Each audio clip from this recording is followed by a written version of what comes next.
Today we are moving from the first 4 verses of Hebrews, moving on into another section. So the first 4 verses cover these 7 points, these 7 glories, these 7 excellencies of Christ.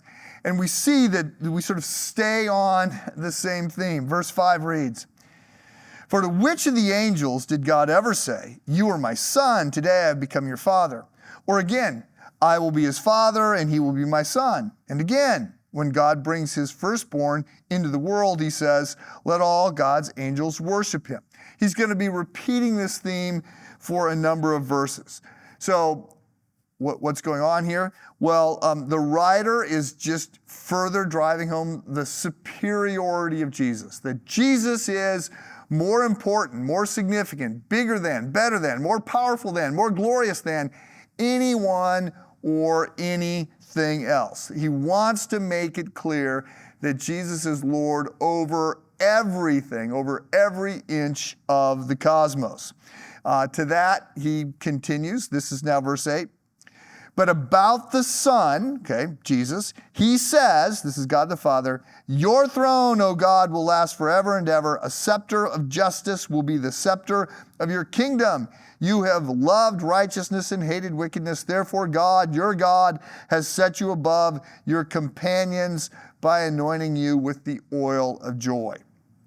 So, in this passage, God is declaring that even the angels need to worship Jesus. This whole section points, again, to the superiority of Christ.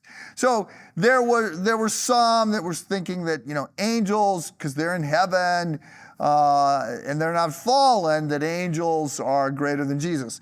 No, the angels are created beings. Jesus is not a created being, right? He is begotten of the Father, but he was eternal.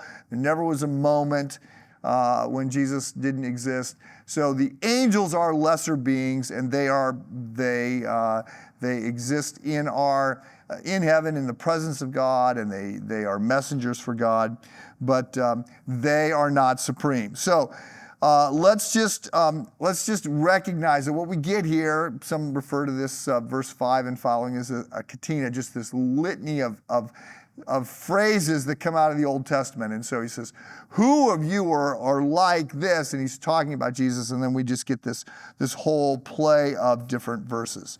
So, as the second member of the Trinity, Jesus Christ, fully God, becomes fully man, does so in order to rescue and redeem sinners, which means he does so to rescue and redeem you and me. That is an amazing love, and it ought to be encouraging and be a source of encouragement for you today. I hope that it is. Have a good day.